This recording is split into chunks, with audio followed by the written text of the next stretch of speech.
ای د شین ګمبد نه لاندې پیغمبره، د عربو او عجمو نه سپروره، د بیبي خدیجې یاره، د بیبي فاطمې پلاره، د حسن او د حسین زړه ته قراره، د صدیق او د عمر ستره سالاره، د عثمان او د علي د سترګو توره، و طبیبه و درمانه و ټکوره، و د زید صاحب د سر تاجه و د زید صاحب د سر تاجه، جار په زړونو کوي راجه. ته خبرې ستا نه مخکې زمونږ څه حالو، حال د ویلو نه دی یاره سم بد حالو. مونږ هیر کړی هاغه حقیقي معبودو، سر مو ایښی لات منات ته په سجودو. هی بربند به بیت الله نه تاویدلو، د شرابو په نشه کې ګرځېدلو. ژوندی لوڼې مو په ځمکه ښخولې، په نازک بدن مو یې خاورې اړولې. په وړو وړو خبرو دښمنانو، ورورولي راکې هېڅ نه وه جاهلانو. د مېرمنو سره کول به مو ظلمونه، ورکول مو ورته نه د دوی حقونه.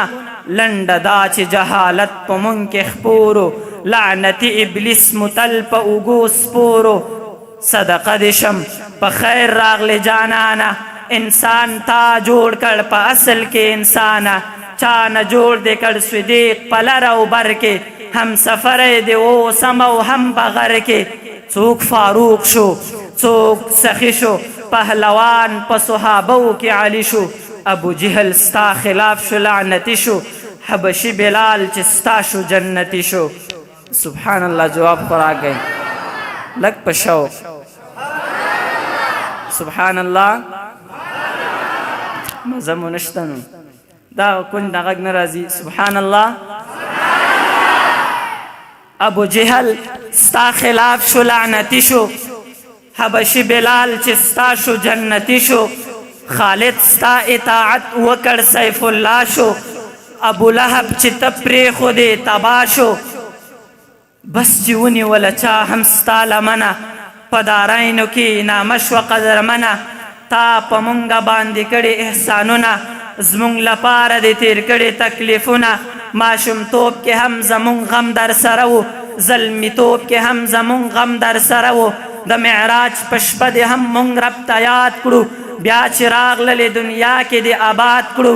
بس په کومه ورځ چې ته تشریف فرما شوې، دې تیاره تیاره جهان لره رڼا شوې. یاد قرآن کې والضحا او هم طاها شوې، د یاسین شال دې په سر کړ تجلا شوې.